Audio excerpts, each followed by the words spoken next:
Сондай замандар өткен. Сол кездің еркектері ту көтеріп, елдің жүгін көтеретін еді.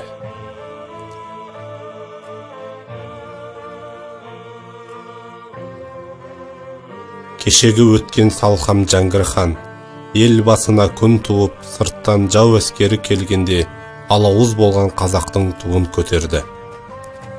Қарабастың қамын ойламай, жанын шүберекке түйіп, санаулы 600 жауынгермен жоңғардың 50 мың әскеріне қарсы шығып, сол шайқаста жеңіске жетіп, елді аман алып қалды. Кешегі алаш зиялылары Әлихан Бөкейхан, Ахмет Байтұрсынұлы қазақ елінің бостандығын аңсап, елі үшін бастарын бәйгеге тігіп, сол жолда тайсалмай күресіп, жандарын пида етті.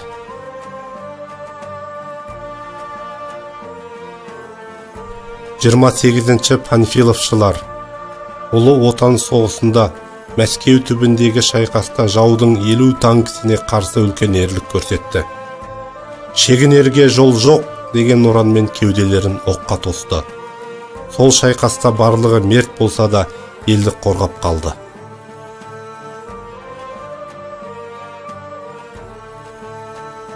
Еркек тоқты құрбандық деген Қайрат Рысқұлбеков те нағыз жігітке тән мінез көрсетіп, елінің қамы үшін құрбан болды.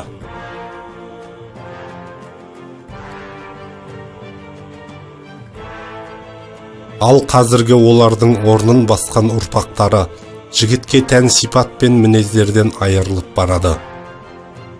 Намысшыл, ер жүрек, ар ұятты, мақсаты биік жігіттердің орнына намыссыз, әлсіз, нәзік еліктегіш, ұятсыз, имансыз, ең сорақысы қыз-теке жігіттер пайда болды. Асыл бабаларымыздың аңсаған армандары осы ма еді? Бұрынғылар атқа қонып сауыт киіп ер болса, қазіргілер қыздың киімін киіп ез болып жүр. Еліктегіш жігіттер құлақтарын тесіп, шаштарын бояды.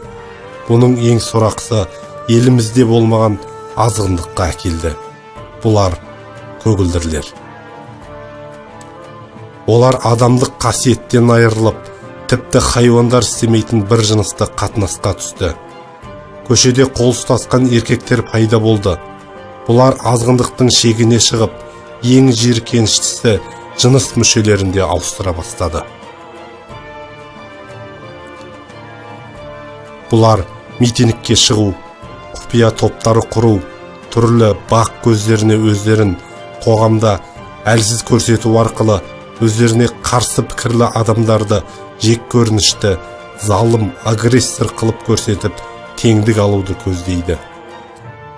Қазірдің өзінде олардың жалпы саны 1 миллионнан асты. Басқа қалаларды қоспағанда Алматыда 20, Астанада 15 кей клуб бар. Бұл сорақы ғой. Бұлай жалғаса берсе, мынадай апаттар болады. Біріншіден, гомосексуализмді насихаттау қос жыныстылардың кең етек алуына әкеледі. Олардың саны 1998-ден 2013-ке дейін 240 мыңға жеткен. Егер бұлай жалғаса берсе, бұл қоғамның айықпас дертіне айналады. Екіншіден, бұл ұлттың болашағына балта шабады. Гомосексуалистер қарапайым адамдар секілді болашақты ойламай бір күндік ләззаты үшін өмір сүреді. Дәстүр, дін мен мәдениет бұзылады. Үшіншіден, халық саны азаяды, жасанды балалар көбейеді. Адами қасиеттер жоғалып, азғындық пен бұзақылық, тәртіпсіздік, хаос жайылады, бала саудасы көбейеді. Төртіншіден, адамдардың психикасы бұзылады, суицид көбейеді.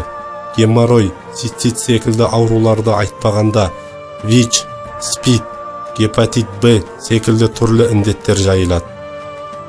Бауырым, бұл апаттар елімізде болмасын десең, бұл мәселеге бейжай қарама. Болашақ сенің таңдауыңда.